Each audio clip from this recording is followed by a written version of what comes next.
কিন্তু তার পাশাপাশি ইসলামিস্টদেরকে যে কথা ভাবতে হবে তা হলো বর্তমানে বাংলাদেশ যে ক্রাইসিস ফেস করছে, পলিটিক্যাল ক্রাইসিস আছে, সিকিউরিটি ক্রাইসিস আছে, ইকোনমিক ক্রাইসিস আছে, স্ট্যাবিলিটি এর ক্রাইসিস আছে, এবং রয়েছে এখানকার ডেভেলপমেন্টের ক্রাইসিস, রয়েছে ইন্টারন্যাশনাল রিলেশনের ক্রাইসিস।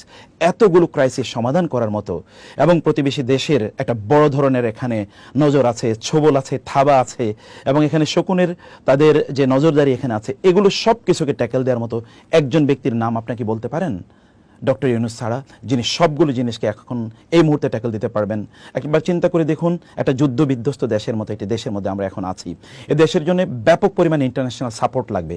এই সাপোর্ট নেওয়ার মতো বাংলাদেশে একমাত্র ব্যক্তি কি ডক্টর ইউনূসের বাইরে আর কেউ আছে? এবং দ্বিতীয়ত একবার চিন্তা করে দেখুন তো, যে আমাদের প্রতিবেশী রাষ্ট্রের আমাদের উপর যে ছোবল আছে, এর বিরুদ্ধে দাঁড়ানোর মতো একটা ব্যক্তি গোটা পৃথিবীকে একত্রিত করতে পারে, তিনি ডক্টর ইউনূস।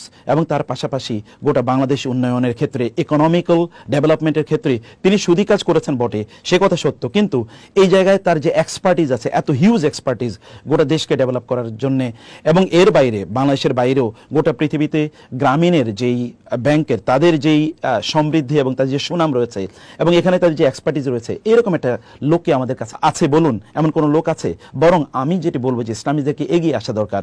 রাসূলুল্লাহ সাল্লাল্লাহু আলাইহি ওয়াসাল্লাম কি বলেন নাই, খেয়ারুকুম ফিল জাহিলিয়াতি খেয়ারুকুম ফিল ইসলামি ইজা ফাকিহু? জাহিলি যেগুলো লোকেরা, তারাও যদি ইসলামে আসে তাহলেও তারা সেরা হতে পারে। ডক্টর ইউনূসকে বরং আপনার বরণ করে নিন, তার কাছে আপনার যান, তার কথা আপনারা বলুন, তিনি বুঝুক যে ইসলামিস্টরা তাকে সাপোর্ট করছে, অতএব এমনিই তিনি মুসলিম, আর ইসলামের ব্যাপারে তার আরও সফট কর্নার তৈরি হবে। তাকে আপনার বলুন, আপনারা তাকে দাওয়াত দেন। ওমর ইবনুল খাত্তাব রাদিয়াল্লাহু তাআলা আনহু জাহিলি যুগে রাসূলকে হত্যা করতেও গিয়েছেন, কিন্তু ইসলামে কত বড় সম্পদ তিনি হয়েছেন।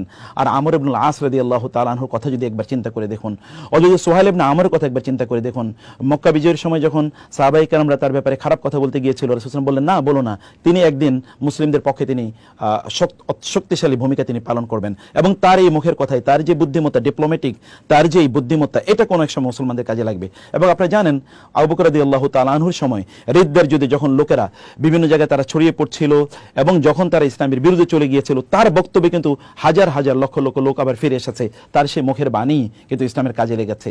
ডক্টর ইউনূসকে আমরা কিন্তু সেভাবে তাকে স্বাগত জানাতে পারি, আমাদের পক্ষে লাগাতে পারি। কমপক্ষে এখন ন্যারো চিন্তা থেকে বের হয়ে গোটা বাংলাদেশকে আমাদেরকে রিফর্ম করতে হবে, বাংলাদেশকে আমাদের রক্ষা করতে হবে। এই রক্ষা করার ক্ষেত্রে ডক্টর ইউনূসের বিকল্প আমাদের কাছে আপাতত নাই। সেই কারণে আমরা বলবো যে আমাদের বর্তমান কনটেক্সটটাকে আমাদের ভালো করে বোঝা দরকার। আমাদের সিকিউরিটির ইস্যুটি প্রচণ্ড গুরুত্বপূর্ণ, এটা বোঝা দরকার। গোটা আন্তর্জাতিক বিশ্বকে আমাদের প্রচুর পরিমাণে লাগবে, আমাদের প্রচুর ইকোনমিক সাপোর্ট লাগবে, আমাদের অনেক অর্থনৈতিক সাপোর্ট আমাদের লাগবে, অনেক সহযোগিতা আমাদের লাগবে। এই সহযোগিতা ডক্টর ইউনূসের মাধ্যমে করা সম্ভব। ইনি একমাত্র ব্যক্তি যিনি পৃথিবীর যে কোনো ব্যক্তিকে, তিনি যত পাওয়ারফুলি হোক না কেন, তিনি সরাসরি ফোন দিতে পারেন। তিনি আমেরিকার প্রেসিডেন্টকে, তিনি জাতিসংঘের মহাসচিবকে, তিনি ওয়ার্ল্ড ব্যাংকের প্রধানকে, প্রেসিডেন্টকে, এবং পৃথিবীর ইউরোপিয়ান ইউনিয়নের প্রধান কর্তা ব্যক্তিদেরকে, পৃথিবীর যে কোনো রাষ্ট্রপ্রধানকে তিনি যদি চান এই মুহূর্তে তিনি ফোন দিতে পারেন, এবং প্রত্যেকে তার ফোন ধরবে। তিনি একমাত্র ব্যক্তি যার নামে বাংলাদেশকে বহু লোকেরা চেনে। অতএব আমরা আমাদের নিজেকে ওই জায়গায় নিয়ে যাই, ডক্টর ইউনূসকে দিয়ে আমরা আমাদের দেশকে, আমাদের যে স্বার্থ আছে সেই স্বার্থটা আমরা হাসিল করি, সেটি আমাদের দরকার। অতএব অন্যায়ভাবে তার বিরোধিতা করার প্রয়োজন নেই, বরং আমরা ছাত্র সমাজের সাথে একই বক্তব্য আমরাও দিতে চাই, তাদের সাথে আমরা সুর মিলিয়ে আমরা বলতে চাই, আমরা ডক্টর ইউনূসকে তত্ত্বাবধায়ক সরকার অথবা যদি ইন্টারিম গভর্নমেন্ট বলি, এবং আমরা যদি বলি যে এখানকার অন্তর্বর্তীকালীন সরকার, তার প্রধান হিসেবে আমরাও তাকে দেখতে চাই। আরেকটি বিষয় এখানে খুবই গুরুত্বপূর্ণ, তিনি কিন্তু কোনো পলিটিক্যাল ক্যারিয়ার না, তার পলিটিক্যাল কোনো ভিশনও নাই যে তিনি এখানে দীর্ঘদিন পর্যন্ত থাকবেন। তিনি ইন্টারিম একটি ব্যবস্থাপনা তিনি করবেন, তারপরে তিনি হতে পারে তিনি নির্বাচন দেবেন বা কি করবেন সেটি একটি ভিন্ন বিষয়। আবার তিনি পলিটিক্যাল কোনো গ্রুপ তৈরি করে তারপরে এটাকে অন্যদের মতো যারা এতদিন পরিচালনা করেছিলেন তাদের মতো এটাকে তিনি কুক্ষিগত করবেন, এরকম কোন ব্যক্তিত্বও তিনি নন। আর তিনি দেখুন গ্রামীণ ব্যাংক অথবা গ্রামীণ ফোন এবং অন্যান্য যা কিছু তিনি ধরেছেন সব হীরার টুকরা হয়ে গেছে। তার যে সোশ্যাল বিজনেস, এটা তো আমাদেরই আইডিয়া, এটাকে তিনি কেবল একটু আপনার মানে ইউরোপিয়ানাইজ তিনি করেছেন। সোশ্যাল বিজনেস তো আমাদের ওয়াকফের যে আইডিয়াটা তিনি আসলে সেল করতে চেয়েছেন। অতএব তার কনসেপ্টগুলোকে এগুলোকে ইসলামের বাইরে আপনি দেখবেন না, এগুলোকে কোনো অবস্থায় ইসলামাইজ আপনি করে নিতে পারেন। তার ইকোনমিক থিওরিটাকে আপনি কেবল ইসলামিক থিওরিতে রূপান্তরিত করেন।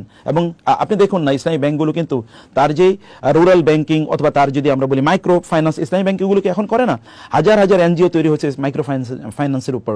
ইসলামিক মাইক্রো ফাইন্যান্স নামে তৈরি হয়েছে কিন্তু এই ডক্টর ইউনূসের সেই থিওরির উপর। অতএব থিওরিকে ইসলামাইজ করুন এবং তাকে আপনার বলুন যে এই কাজগুলো ইসলাম নিষিদ্ধ করেছে, তিনি নিশ্চয়ই সেটি বুঝবেন। অন্যথায় তার বিরোধিতা করলে আমরাই ক্ষতির মধ্যে নিমজ্জিত হব, কারণ আমরা একটা সন্ধিক্ষণে দাঁড়িয়ে আছি। ক্রু থেকে কাউন্টার ক্রু হয়, হতে পারে যে আপনাদের যে অভ্যুত্থান, আপনাদের যে অর্জন, যে বিজয়, এই বিজয় কিন্তু হাতছাড়া হয়ে যেতে পারে। অতএব এখন বিরোধিতা করার সময় নয়, এখন ডক্টর ইউনূসের পক্ষে বরং আমাদের দাঁড়ানো দরকার। বরং চলুন আমরা সবাই সমস্যারে বলি, ওলামায়ে কেরাম বলুক যে আমরা ডক্টর ইউনূসকে চাই, এবং তারপরে তার সাথে নেগোসিয়েশনে বসুন যেন সুদ থেকে কিভাবে মুক্ত হওয়া যায়। আর মনে রাখবেন, ডক্টর ইউনূসের বিরুদ্ধে যে প্রপাগান্ডা, এই প্রপাগান্ডা কিন্তু পার্শ্ববর্তী দেশ এবং যারা চলে গেছে তারা কিন্তু এই প্রপাগান্ডা তৈরি করে গিয়েছে। তাদের প্রপাগান্ডায় আমরা এখন চালিয়ে যাচ্ছি। তিনি সুদখোর, তিনি রক্তখোর, ইত্তকার, এই কথাগুলো এতদিন কারা বলেছে? যারা বলেছে তারা কি বাংলাদেশকে ইসলামিক স্টেট তৈরি করেছে? তারা কি এখানকার ইকোনমিক সিস্টেমকে ইসলামিক করেছে? তারা কি এখানকার ইসলামিক ব্যবস্থাপনা যারা বলেছে তারা কি তাদের পক্ষে ছিল? ওলামায়ে কেরামদেরকে কারা হত্যা করেছে? কারা এখানকার ইসলামিক প্রতিষ্ঠানগুলোকে বন্ধ করে দিয়েছে, লুটতরাজ করেছে?